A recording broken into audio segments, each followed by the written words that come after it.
Cool. Hello, everybody. Welcome back to Kathy and I. And we think we've got a good one for you this this week. And of course, we can't ignore the big elephant in the room about what's happened since we last talked. So we'll be going there. But anyway, first of all, I am Louise Edington, the Cosmic Owl of Cosmic Owl Astrology. And my website is louiseedington.com. I have two memberships, the Spiral Weave, which is, the lower level where we get one caller a month and other benefits. I also have the Spiral Codex, which is for those that want to go really deep into astrology. We actually have weekly calls there.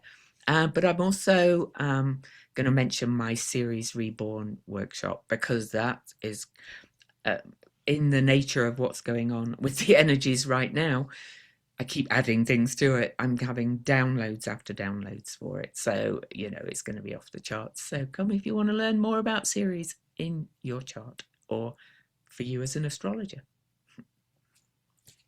Hi, I'm Kathy Biehl. My website is empowermentunlimited.net. My YouTube channel is Professional Aquarian. And I have a Patreon, patreon.com/Kathy Biehl. And I have an event on Tuesday evening, 7 p.m. Eastern Time, U.S., called Take Back Your Energy. And I will be actually leading directly a number of techniques that I have made freely available, but sometimes people like to hear it directly from the person. So it's a nice, calming, safe environment. And I have one for everyone for getting your energy back out of social media.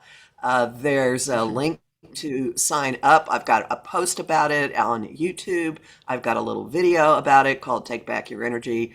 And I have a big, long orange stripe near the top of my website, empowermentunlimited.net, that will also take you directly to the registration link. Well, I should say I've got that link. I've got a whole page on my website, Series Reborn Immersion, and on my socials, Cosmic Owl Astrology, everywhere I've been posting the link. And I think this Series Reborn Immersion will also help you to really tune out of the crazy out there and go within as well. So, maybe check us both out. That's on March 21st and 22nd. And the astrology for that is perfect as well for Series 2. So we're gonna go real quick, I think, through our usual beginning, and I don't think I'm even going to share any charts when I talk about the upcoming aspects, because we're going to do a lot of talking, but we'll quickly talk about degrees and things on a few charts before we do a lot of talking about this moment that we're in. But go through. Start with the news. Mm-hmm. All right. Most of what I have is showing how Mars, planet of action, aggression, attack, the military, has been coloring many, many things that have been going on. So when we last spoke, Mars was about to have an action demanding a square with Uranus, the unpredictable change agent, things flying through the sky. And that was, in fact, when Israel and the U.S. first bombed Iran. One of the targets was a girls' school. Women are associated with Taurus, which is the sign that Uranus is in. And the New York Times has reported that anonymous bettors placed hundreds of bets on the app Polymarket hours before the strike. Taurus has to do with money. All right. Then Mars moved across the degree, activated the solar eclipse from February 17th. This was a king must die level eclipse. The U.S. actually took out the supreme leader of Iran, the Ayatollah. Pakistan attacked Afghanistan, so we aren't the only ones who are warring right now. Iran's response immediately was to bomb a luxury hotel, Taurus, in Dubai, and then hit U.S. embassies in Riyadh and Kuwait City. And there have been airstrikes near an airport in Abu Dhabi and many, many other places. Israel moves into Lebanon. Israel attacks Lebanon and takes out the leader of Hezbollah. So that's several leaders who have left the planet just since this. Then Mars moved into Pisces, a sign of the waters, sign of things that are kind of fuzzy, hazy, not quite attached to reality.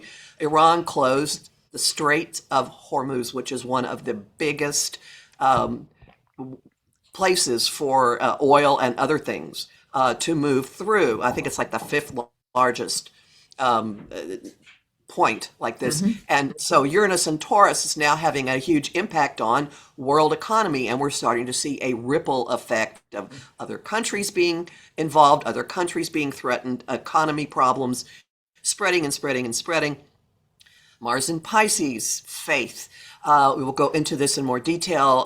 It's reported that complaints are made that commanders are telling troops that Trump was anointed by Jesus to usher in Armageddon and then the second coming. More about that in a minute. The U.S. bombed Iranian warships on the water. We torpedoed a ship, and that was in exercises, and left the survivors in the water, which is not what the rules of engagement are. And in fact, in the self-undoing aspect of Mars and Pisces, Hegseth proclaimed that this will not be a woke war and we will not follow the rules of engagement, which is saying we're going to violate international law. And by the way, does no one remember what happened at Nuremberg? Also, this endangers our own troops, because if we're not playing by the rules, why should anyone treat our troops by the rules? Self-defeating. All right, I have one sweet little thing for you, actually two that you will enjoy. Mars in Pisces. The Ring the Fish doorbell is back. There is a cam that's fixed on one side of a canal lock in Utrecht, and when enough fish are there, you can like hit something and it rings a doorbell for an attendant to come and open the canal so the fish will not be eaten by predators. That's a beautiful playing out of it. Also, the person who owns the Trump Kennedy Center domain has bought the jeffreyepstein.com domain, and he's been posting Trump Epstein images, and a walk of shame has shown up in DC outside the White House, like the I Hollywood saw Walk of Shame. that. I saw You saw that. I that? love it. And it's getting closer to the White House, isn't it? They keep. Yeah, it's so. Mm-hmm. And I'll be talking about art as Mm-hmm. activism with my next guest on my Celestial Compass show on the 16th of March. Yeah. So hold that thought. All right, Mercury retrograde in Pisces. Here's a doozy of an example. Mercury rules communication, but it also rules votes. And Mercury retrograde in Pisces can be confusion, can be misdirection, can be lack of clarity. Well, in the Texas primary this week, the GOP changed the long-standing practice of both parties' primaries being in the same polling location. But this word did not get out to the Democratic voters in a number of the counties. And the Secretary of State site did not upload the new maps. So if anybody went to look, they were getting old information, but they didn't know it was old information. So Democratic voters were showing up in the wrong place and having to go from place to place to place to place, so much so that courts ordered a 2-hour extension on voting in 2 counties, including Dallas County, which is Jasmine Crockett's home turf. And of course, not everybody has time to go back to the polls. You know. The Yeah, but Attorney anyway. General, the Attorney General got the Texas Supreme Court to basically undo the 2-hour extension in Dallas County because that court didn't give him notice.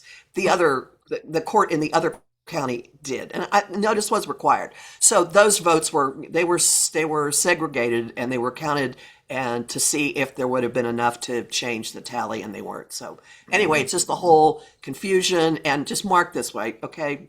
They're clever people there. This is why, I'm going to stop it with that. All right. So all of the aspects that we've been talking about together played out with the Russian mogul who called Ghislaine Maxwell his soulmate was found dead in his Moscow apartment. So that continues to go.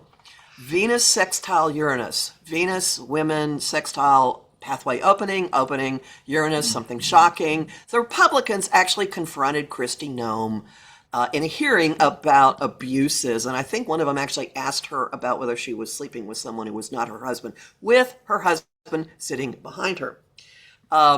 Trump removed her from the position of head of DHS. The lunar eclipse in Virgo was on her was pulled in her Mars in Pisces and created a T-square to her Jupiter in Sagittarius, which is a sign of foreign relations, and she gets a new multinational job completely made up as a special envoy to the just created Shield of the Americas, a coalition with Latin American countries targeting border security, immigration, and trafficking.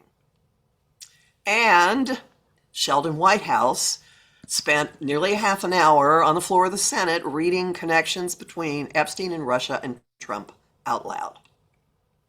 That's what I have Love for the him. news. Okay, so how am I going to do the aspects? What I've decided to do is I'm just going to show you the next new moon chart and kind of describe the process from today, which is March the 5th to the 18th.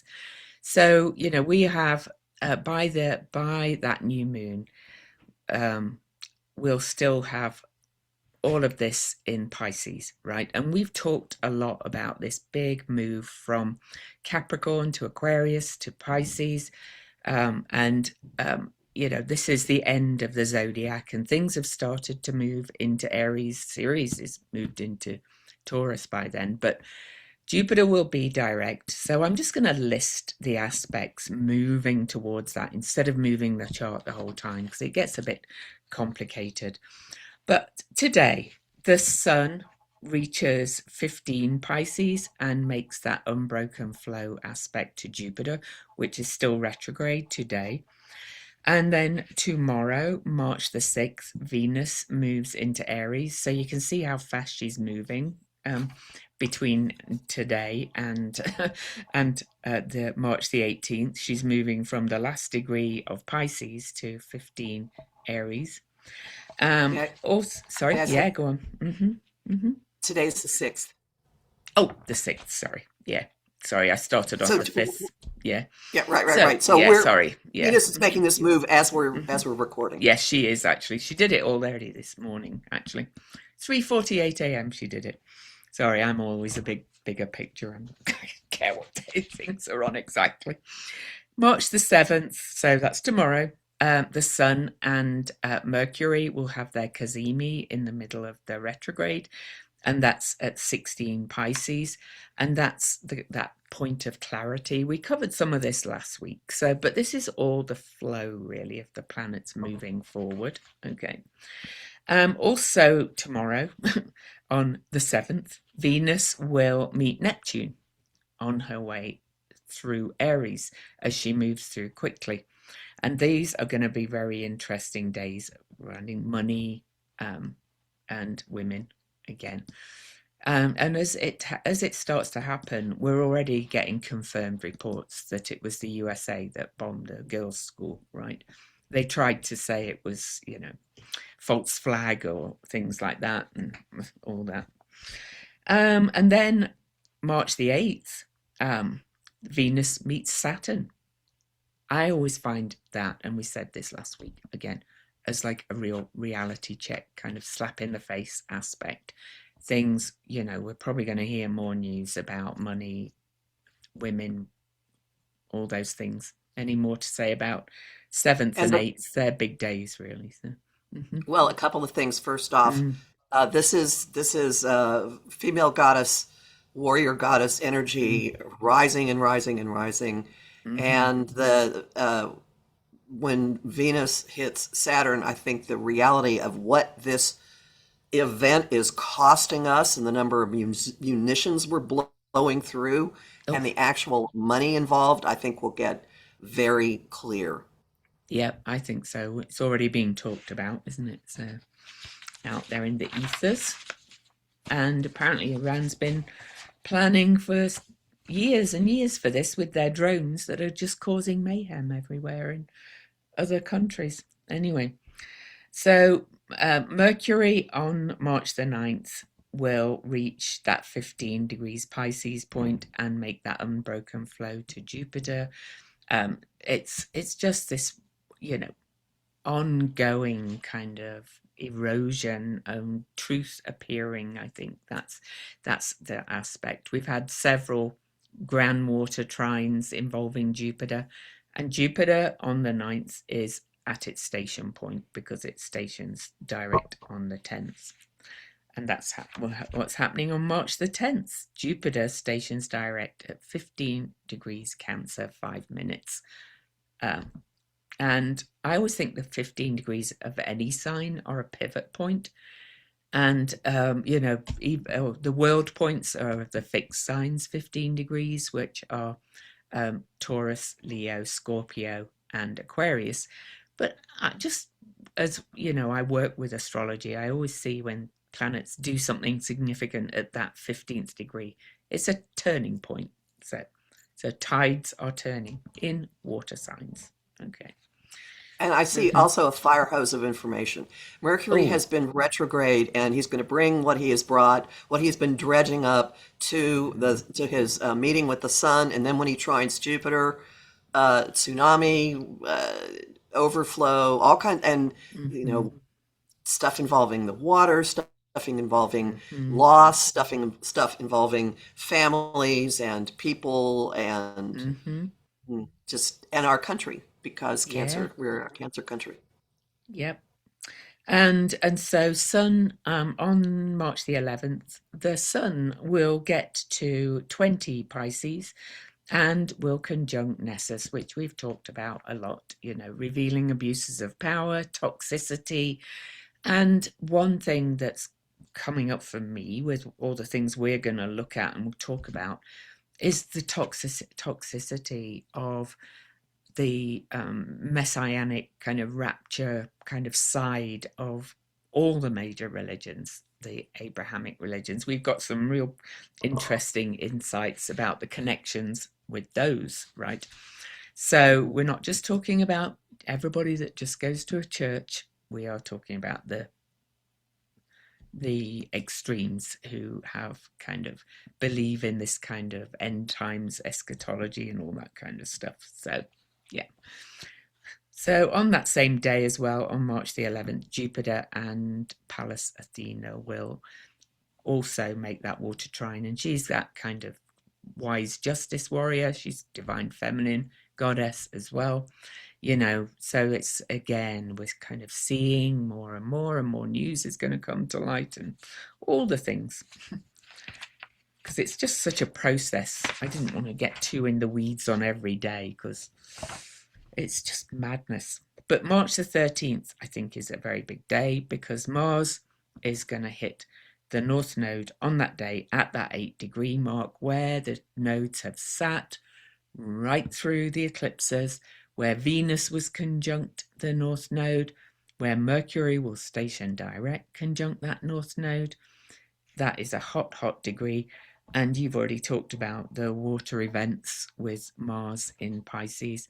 We Hmm. had did you mention the boats that were torpedoed as well and things? I couldn't Yes. even, sorry, Yeah. I blanked a Oh bit no. in that moment.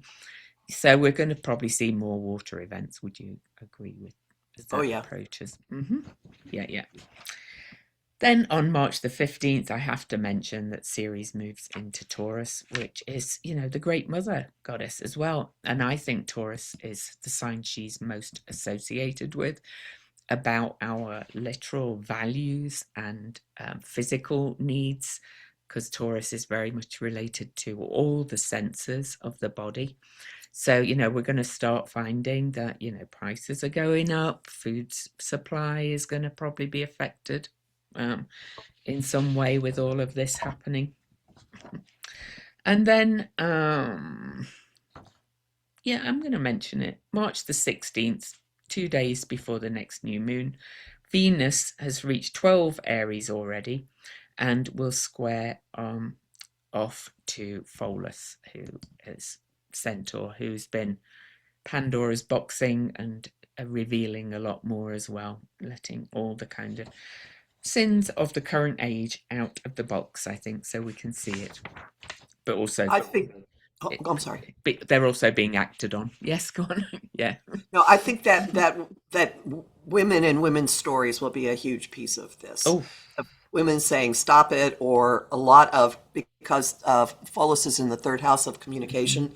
Mm. So I would imagine this is a time when very strategic drops of Mm. information come out. I mean, I'm going to say it. It's been the files have been released. The interviews with the Epstein survivor who says that she accidentally bit our current leader's member, let's say, and he hit her because of it. And nobody's talking about it. It's just like this is kind of the Fowler stuff. We're seeing it, and it's like, what? But I think women are going to rise up and say this is ridiculous. So anyway, talking about 15-degree mark, Venus gets to 15 degree on March the 18th and squares off to Jupiter. And that harks back to August the 12th last year when Venus and Jupiter were conjunct at 14 Cancer, conjunct dog star Sirius, which is the sun of our sun, which was the start of their cycle. I think something might come back from August. You might remember what's I'm racking my brain while you're talking. I no, don't know I'm what. sure I'm sure it will. Yeah, so we'll see. Right. And then we have this new moon, and we're going to finish there because this is the seventh new moon at 28 degrees. And we're going to see that that 28-degree mark has been significant in these current events. It is really significant. But this is also a new moon at the end of the zodiac as we're shifting into all these planets are faster moving ones are all going to move into Aries. Mercury will go direct to move into Aries. Mars will move into Aries. Obviously, Sun and Moon will. Pallas Athena will. Nessus is slower moving and won't. But we're at this end times, and it kind of makes me laugh that they're talking about the rapture and things. Not really, because it's horrible, but you know, um, the end of the zodiac. This is literally the end of the zodiac, and we've just had that Saturn Neptune conjunction at 0 Aries for the first time since 4361 BCE, and we'll talk more about that. So we're at the end. We are at the end times, and I don't think it's going to play out as they think it's going to, but we'll see, I guess. So, what do you say? I want to assure everybody the sun will continue to rise. Mm-hmm. It will. life life will go on, and we're Mm-hmm. heading. It, things are really intense and volatile and fiery Mm-hmm. um, into April, and then things just change. They just start They do. changing, and we're in a vastly, vastly, vastly different landscape Oh, by summer. vastly. And Everything's going to be rewired.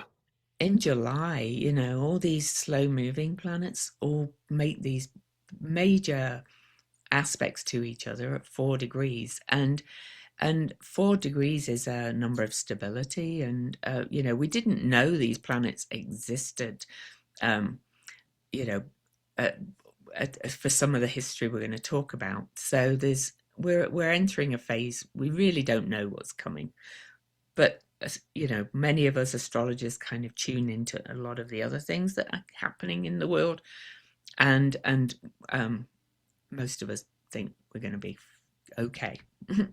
Better than I a new agree. paradigm is starting. Mhm. Hmm. Yep. Yeah. You'll hear the phrase extinction burst a lot. Yes. Oh, yeah. Yeah. This is their extinction burst. So when we talk about all of this is talking about the worst of the worst. So we're not criticizing anybody's faith or anything like that. Both of us have stories we're probably not going to share, but organized religion. I lived in a war zone, and religious hate, and organized religion is not my thing, especially when it's used for hate, which is going to come up. But the current leaders of this conflict are so connected to this holy war. I've got to call it a holy war of the Abrahamic religions, basically. Yeah. But first, we're going to look at the nice chart. Yeah, before we get into that, let's look at Mm. our white knight, our legal white knight. Yes, exactly. That's what I mean. The nice chart. Yeah. We both are a big fan of this guy. Uh, so Kathy mentioned that well, you tell the story because you follow the news bits Oh, well, detail more than me. Sheldon Whitehouse has a terrific research staff, and he periodically gets up in Congress with placard and presentations and pointers and stuff. And Mm, he's got a long running thing about the captured court. Well, his current topic is drawing connections between stuff that Epstein was doing and people in Russia and Trump, and showing how they were all interrelated. There is a video on his YouTube channel of his speech on the floor of the Senate on March 5th. It is just under 30 minutes. You can read the transcript. Many of you will recognize many of the names, but he just weaves it all together so mm, sensibly mhm. and clearly. Yeah. And so I'll put this latest new moon chart around his oh, I've lost it, but I'll get it back again. And remember, I've said it's the seventh new moon at 28 degrees, and the last one was a new moon solar eclipse at 28 Aquarius. So the new moons all moved through the signs right back to last October. So unless we can move it around a little bit if you like, Kathy, but I just kind of wanted to show there's the new moon. So this is where we're coming up to. And I always think sixth house is a real house of service if somebody is really living from their and this is this solar chart. Of course, we don't know a time, but this is a real house of doing useful and meaningful service in the world. And this new moon is right at the start of his sixth house, but he's got his Sun and Neptune at 26 and 27, so all of these new moons would be aspecting that. He's got his Pluto, though, exactly opposite that eclipse that we had on February the 17th. The eclipse was at 28 Aquarius, opposing his Jupiter and Pluto. So he's like bringing out those big kind of secrets and, and the rubbish to the surface, right? Feels kind of impelled to do so. There's plenty of other things we could talk about, but I do notice that he has a 0 Aquarius Chiron, which has been a hot degree because that's where we had the Jupiter Saturn conjunction at the end of 21, where we had Venus Ceres Pluto conjunct at the end of 24. It's he's got a lot going on. Any more you want to say about him? Yes, I've Mm. three or four things. Oh, I thought First off, you. that Sun Neptune in Libra, he has I mean, it's like law is his religion. Mm, He believes in the underpinnings of our legal system, and there's a slight idealism that colors all mm, of that. mhm. Secondly, could you put the other chart back up Oh, yeah, around sure. I him? just wanted to Oh, no, to emphasize make that that for clear. people. Yeah. Right. Hmm. Yeah, because there are a couple of other things. Okay. Mm, So notice that Uranus at 28 Taurus, actually, it's been at 27. It's been squaring his solar midheaven in Cancer. mhm, So he's been bringing things to light about money and corruption, and mm. he's doing it for his country. And it's square His his Pluto. It is square. Well, okay, about his Pluto. The thing I want to say about that is in July, the North Node is going to move into Mm, um, Aquarius. And he's got his Jupiter Pluto conjunction is opposing the US people, the US moon. And mhm, as the North Node moves into that, I've been saying, and I said mm, this on my last Celestial Compass show, that's going to set off the Pluto and the Jupiter Pluto of late boomers. Hmm. And Hmm. really, I think there's like an invitation to step into their power even more. And Mm. yeah, because I know people are going to say awful things about the boomers in the context in the comments here. Okay, fine, dump on us. But this is a moment. Some of us haven't been doing that stuff, I'm not but this one. is a moment. No, but I Don't am, dump on me. and um, I think this is a moment of a lot of people really, really stepping up who Mm. are boomers of the late 50s. Oh. And in that regard, as Jupiter moves forward, in June, it's going to move across his solar move midheaven and then into his 10th house, his most public house, his career. And when it moves into Leo at the very, very end of June, it will in July move over. It's just going to activate and expand and draw more attention to him, and it's going to do something with his Uranus. So there's a long fuse with the probability of more of what he has been doing and doing and doing coming full circle and coming out because Mm. Jupiter, things tend to come back around again when Mhm. Jupiter's involved. So he's not And just standing on the floor of the Senate speaking to oh, five people. and can I say as well though, it's or this is also this Pluto Jupiter is is conjunct our apparent leaders, ascendant and Mars. His Mars at Mm-hmm. 26 Leo and the ascendant at 29 Leo. So a lot of it's going to be around the current um, representative, apparently, of this country, let's say. And then same impact on the number two guy. Hmm. Yeah, Yeah. yeah, yeah. So the whole administration, really. So yeah, Uranus is because Uranus only recently stationed direct to go square to all of this for the third time. Watch things unfolding as it does, I think. Right. Yeah. So yeah.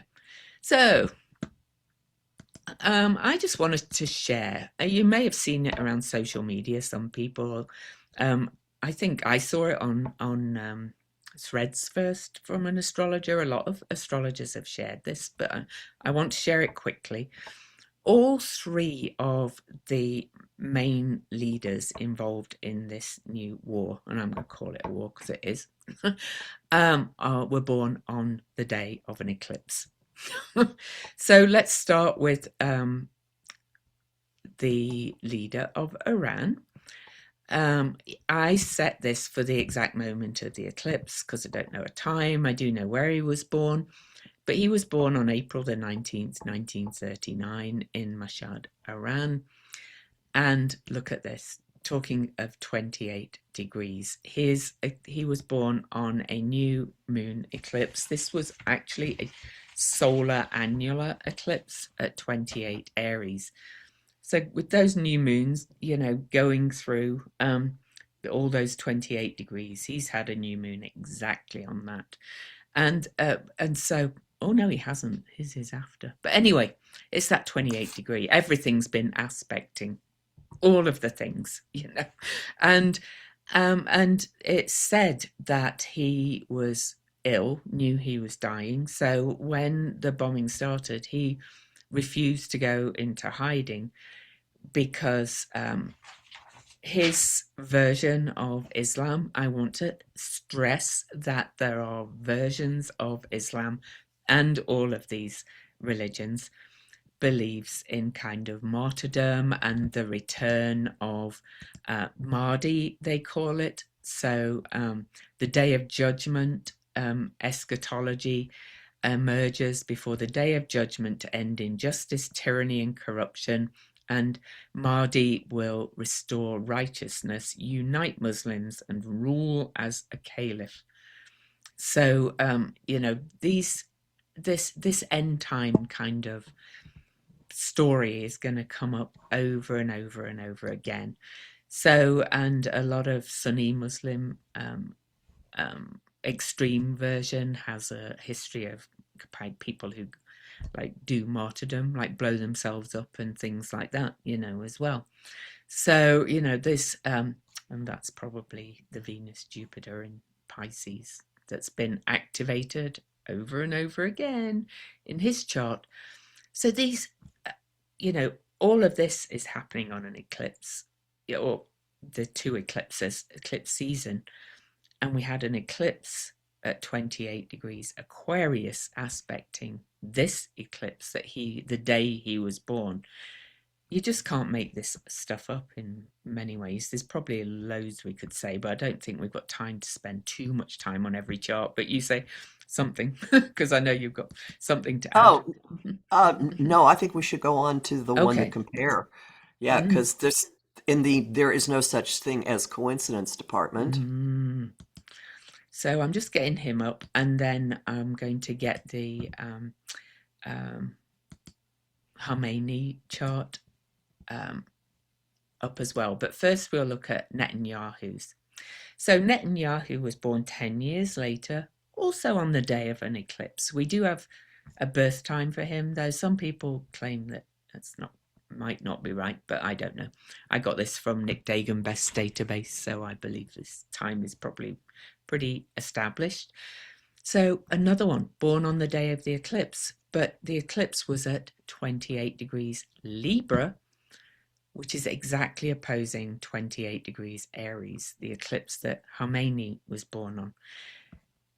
Netanyahu's chart also has a 12-degree Sag Venus and 13-degree Sag ascendant, which the ascendant of the USA is 12 degrees Sag.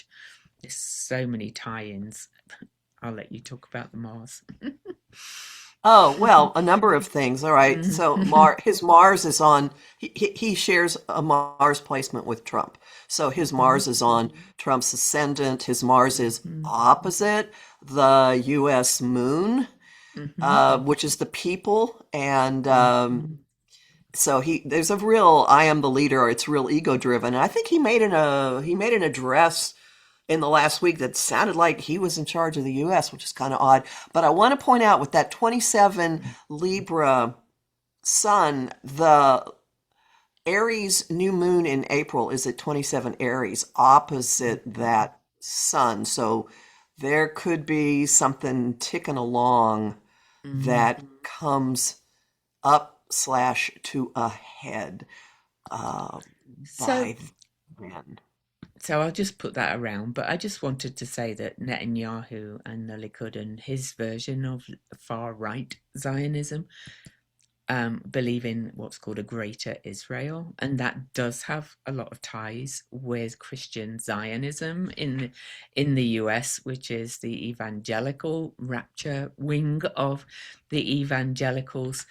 And a lot of people do think that Israel kind of has too much say or rules kind of the US because of APAC and all these other kind of monetary ties, which is Venus, which is his Venus on the ascendant of the USA Sibley chart. So, you know, I'm not, I'm just here to say they're players in the thing, and this is what the astrology suggests. So, And the late Ayatollah's son, mhm, his solar eclipse sun is right opposite Netanyahu's solar eclipse mhm, sun, mhm, and the Ayatollah's sun is where the Aries new moon is going to be two-thirds of the way through April. So mhm. put a pin in this. Well, that new moon's at 27 degrees, isn't it? Because Right. it's moved back a degree, so it'll be exactly opposing Yeah. Netanyahu's too. So, That's why I bring it. Yeah, that's yeah, yeah, there's more to come. these players are, so tied into the astrology is kind of my point. So, I just kind of wanted to educate people about these end times because we're going to talk about that a bit more when we talk about the Saturn Neptune conjunctions as well. So the other person that was born on an eclipse is the Donald. So, we've looked at his chart many times. His was at a different degree, but we've had the eclipses squaring his eclipse degree. So it's quite unusual, I think, to have three people born on an eclipse really involved as key players in world events. Um, so It this certainly is, heightens the extreme nature of what's going on. yeah, it does. And they all have ties in some way or another astrologically. We could go through them all, but do you want to say anything much about him, or Yeah, you? look at that. Mm? 28-degree Pisces Vesta, where the new moon Oh, is. yeah, Exactly. and that's In the his heart of the house, state. Yeah. in the house of open enemies and allies. Yes, that's where the new moon will be. And in fact, maybe I'll bring up the other person's chart that we're going to quickly look at as well before we talk about kind of this big picture. Is Pete Hegseth, who is our Department of Secretary of Defense, not War. Anyway, and he's been basically pronouncing that Donald Trump is, the chosen one. And there's more pictures of Donald Trump with, everybody putting their hands on him and surrounding him and all that kind of evangelical stuff, for want of a better word. But his moon is at 28 Pisces on Donald Trump's Vesta, and the next new moon on the 18th is activating both of those. And Pisces can have that messianic kind of, you know, rapture kind of energy to it in its extreme. And we've had this real extreme Pisces energy for quite some time, but it's been stronger recently as Saturn joined Neptune in Pisces. Neptune went into Pisces 2011, and then the Pisces energy kind of built and built and built. And I kind of feel that that's brought this more kind of end times kind of energy into the zeitgeist, if you like. So that's why I call it Holy War, because it's the three branches of Abrahamic religions too. Pisces also, especially a Pisces moon. Pisces moon, Mm, my experience, has a great deal of, well, they're just boundless. They're boundaryless. mm, They have a great deal of difficulty seeing where somebody else, like where the borderline is between them and someone else. mm, And they can become very, very overwhelmed by other people's energy and by what's going on. And it is, I'm not saying that all Pisces moons have substance abuse problems, but this man has a history of it. mhm, And they're, so just watch mm, for whatever emotionality comes out of him mm, around this and this new moon on the 18th could. mm. And you talked about some of it in the news. He's talked about, we're not going to go woke. We're going to, it's almost like we're fighting for, might is right, and, the truth, and, all of that kind of religious war kind of BS from my perspective. Anyway, so I could put the, what, Saturn yeah. Neptune conjunction was on his Pholus, and both planets are Oh, on it now. there you go, right down there. Mm-hmm, So mm-hmm, that's a dissolution. That's a dissolution of bringing mm-hmm, energies into the material realm. mm-hmm, mm-hmm. Mm-mm-mm-mm-mm. And it's right at the bottom of his chart. So we do have a time for him. It was AA rated on Astro Databank. The Virgo eclipse was on his Mars in the ninth house, which also can have that kind of religious fervor kind of um, uh, energy to it. Because all these placements in charts don't always have, one kind of meaning. You have to kind of look at the whole chart. So we're trying to bring in some of the things, are that are suggesting that he has that kind of religious fervor. Really, also no boundaries, and can't kind of really see what's really the truth. He also has a Neptune in Sagittarius, which is visionary, but also can have a tendency not to be able to kind of see the truth of it as well.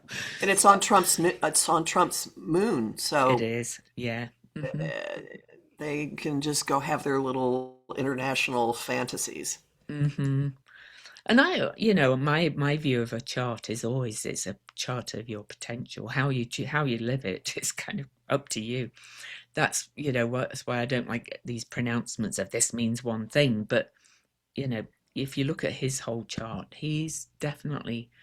um, he's definitely kind of a bit unable to see what's real and what's truth, and he's a bit boundaryless in very many ways. But I'm sure there's lots of other aspects. Of course, his ascendant is also on the ascendant of the USA. So there you go. Just a little more. Well, that Mars in Sagittarius, I mean, that's like a cosplay. Mm-hmm. He has a makeup studio in his office. But that's, I mean, people. Christy Noem was accused of being cosplay, Mm-hmm. uh, and yeah, I would agree with that. But I think there's a cosplay element to this as well, and Mm-hmm. like he's acting like he thinks this is what a really manly man is supposed to do, or like a military person is supposed to do, and it doesn't have anything to do with what military leaders are taught I agree. about the rules. Yeah. And also the to go back to that new moon, it's square his Venus. And let me just get that exact again. Hadn't really noticed that before. So he's got a moon square Venus anyway, and his Venus was retrograde, which actually it's the rarest if you've got retrogrades in your chart, people with Venus retrograde are the least number, and they are associated with, or they're very connected to the Venus retrograde cycle, which I work with, but I'll talk more about that another time. But just this being on his moon and square his Venus, it's going to bring up things, about boundaries and about ideas as well, about, you know, he doesn't like women. He doesn't think women should be in the military. That's one thing, and you bet you hear him talking about that again with all of this.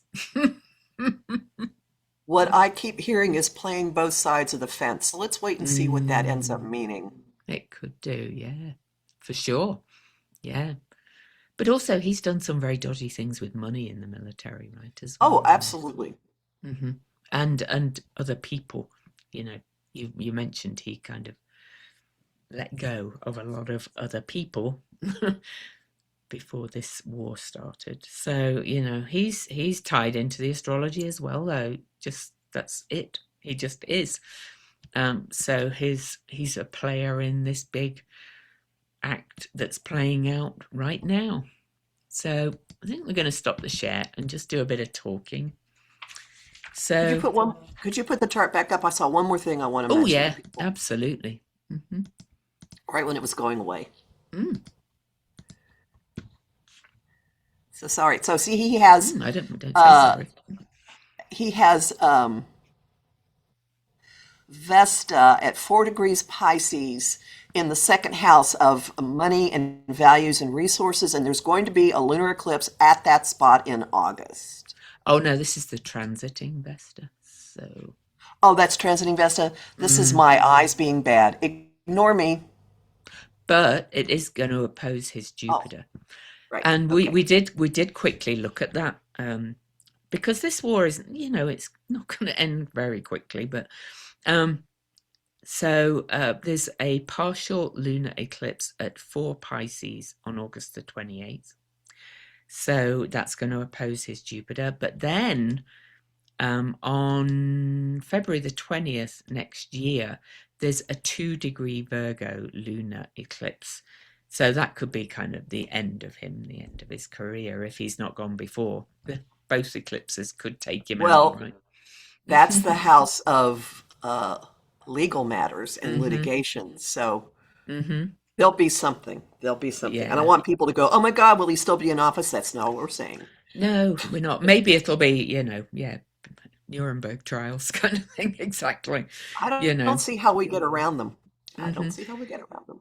Yeah. But, maybe we'll look at those eclipses in greater detail at another time with his chart, Another time, yeah. because Right, right. because he's tied into those next eclipses in a big way for people that want a bit more hope, because we've got other things to talk about now.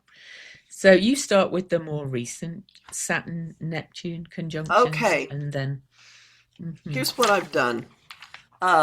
A lot of astrologers have been talking about Saturn and Neptune and their conjunctions in whatever signs, they happen about every 36 years, Mhm. coinciding with big governmental changes. And I have talked about this in my own, I have a talk about it. But I want to point out how we have a couple of cycles coming full circle simultaneously. So it's like Mhm. a series of like a wheel with a wheel and a wheel of gears, and they're all moving and they line up at the same spot, even though they don't have cycles that are the same length. So just listen to this. Saturn and Neptune were conjunct in 1917 when Britain seized Palestine from the Ottomans, which ruled Turkey. And that's when the Russian Revolution was. In 1953, Saturn and Neptune were conjunct. The US and British intelligence services backed a coup overthrowing the Iranian government, and the Shah returned from exile. Mhm. Dwight Eisenhower was inaugurated, who later warned about the military industrial complex, and Jeffrey Epstein was born. This Saturn Neptune conjunction time was during Leo Aquarius eclipses with the North Node in Aquarius, Mm. which we are now under, and the node's moving into Aquarius in July. All right, so that's one hot year. Mhm. 1989, also hot. There was a Saturn Neptune conjunction. Ayatollah Khomeini died. Ayatollah Khamenei became the supreme leader, and this was during Virgo Pisces eclipses with Pisces and North Node. So that's and in that year the Berlin Wall fell, leading to the collapse of the Soviet Union the next year. So we've got things involving Israel, Iran, Russia, Mhm. Epstein. All right. During the last pass of the Leo Aquarius eclipses in 2008, the UN Security Council passed a unanimous resolution reaffirming demands that Iran stop enriching uranium. And Israel launched a month-long full-scale invasion of Gaza to prevent Hamas and other groups from launching rockets. In 2009, during Leo Aquarius eclipses with the North Node in Aquarius, Iran admitted that it was building a uranium enrichment plant, but insisted it was for peaceful purposes. So Iran's nuclear capability, an issue during the last time, or a question during the last time we had Leo Aquarius eclipses. But wait, there's more. Right wing parties prevailed in Israel's election, and Benjamin Netanyahu formed the government. Mhm. He was born on eclipse, he was installed on an eclipse or during an eclipse time. Yep. Okay. And so what years were they again? 1917, right? So that was Okay. at that conjunction was at 4 Leo. If anybody wants to know, just the astrologers kind of listening. That's all I wanted to say. And 53 was at 21 Libra, and I'm immediately thinking this ties into those charts we looked at, but I'm not going to go Oh, through yeah, them again. absolutely. Okay, And 89. 1989 was 11 and 10 Capricorn because it was three times. It was a big one there. I've got a So list that's of them from yeah. the So wonderful that's the Richard Saturn Nolly's site. Saturn Neptune conjunctions. Okay. Yeah. Yeah. So Kathy showed you how they tied in with the eclipses too. But I also I've done a presentation, a couple of, and I've talked about it a few times. This Saturn Neptune conjunction that we just had is at 0 Aries, which is the world point of creation. And I've also linked it to the astrological great age, which is generally about 4 ages, kind of the first quarter, the second quarter, the third, and the fourth quarter, which is the fall in a way. But anyway, the last Saturn Neptune conjunction at 0 Aries was in 4361 BCE.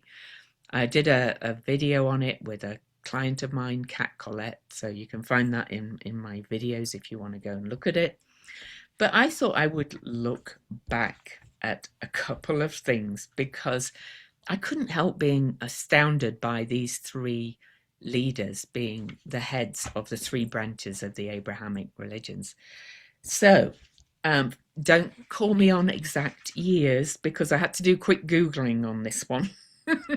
So Judaism was the first Abrahamic religion to get settled.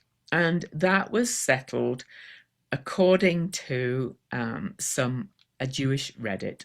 It converted to well, I'm going to share this chart quickly because they converted it to 1313 before Common Era, let's call it. So hang on a second, got to get to the front, and I'm going to tell you when there was a Saturn Neptune conjunction then as well. So I looked at the Saturn Neptune conjunction nearest to that date, and that was at 15 Scorpio, which is another world point. Okay. And look at all of this Pisces energy here. Chiron, Vesta, Pallas Athena, Juno, Ceres, and Hygeia. I usually take her out, but I did this one very quickly on my phone. That's why it's a different color. There was also a great square. All I wanted to bring up on this is how these degrees are being hit now from that time of when this Abrahamic religion, which was the first monotheistic religion, took hold. I did study of religions in college, so forgive me, I go way into this kind of stuff.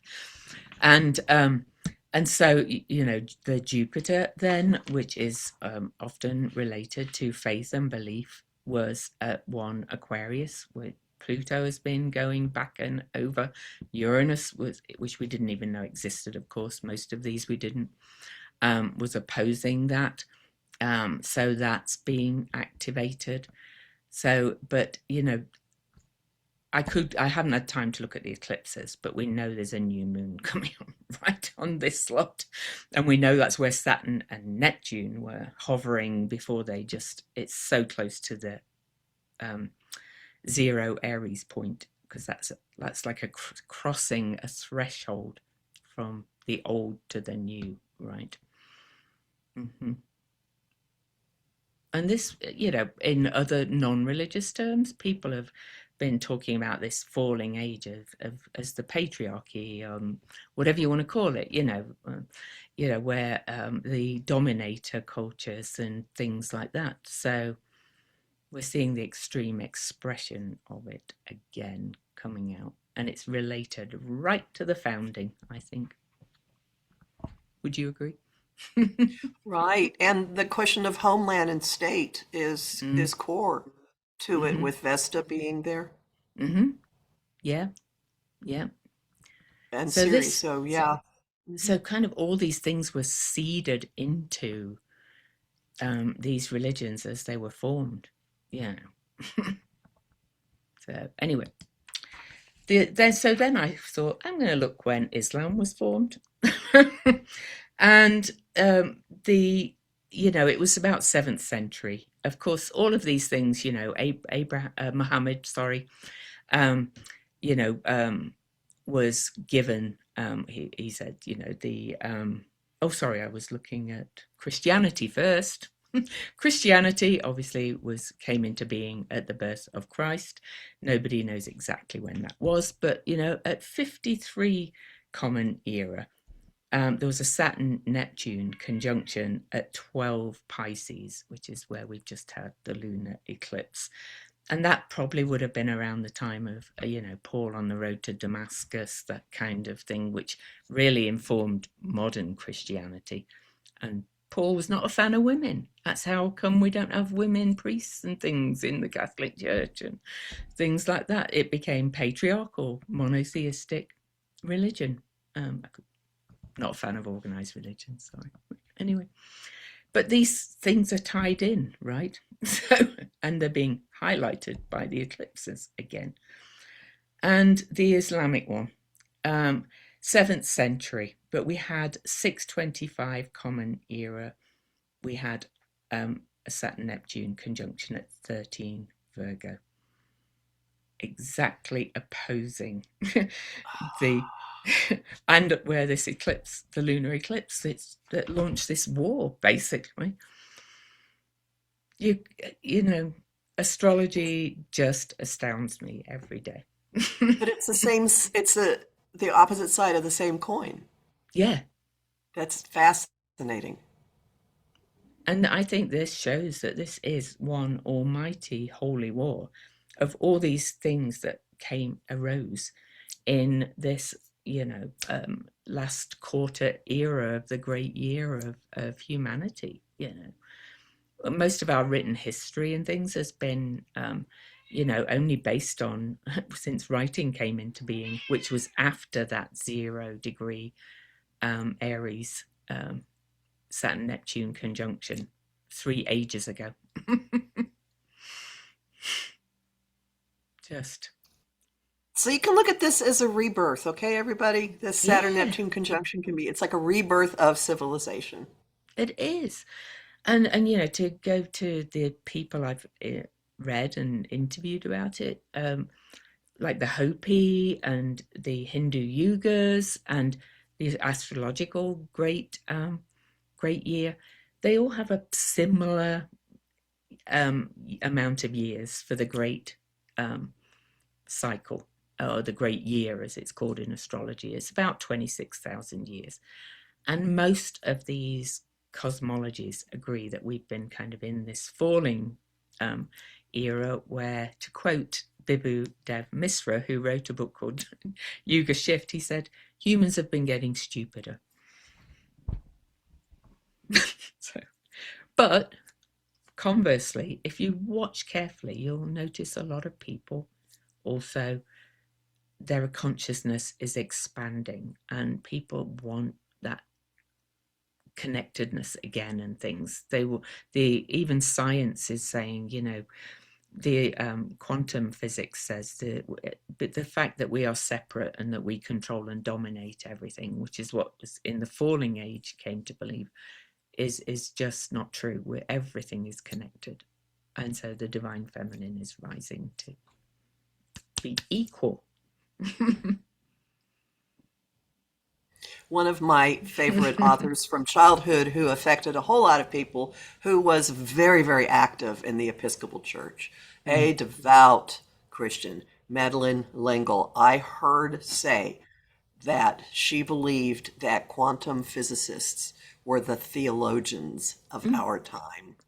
Well, So, there literally is a couple of them that have kind of had this religious awakening through studying quantum physics, mhm. but a religious awakening in a different way of the patriarchal religions. So take that as you will if you are a person who of faith, because I personally think the cosmos is the divine.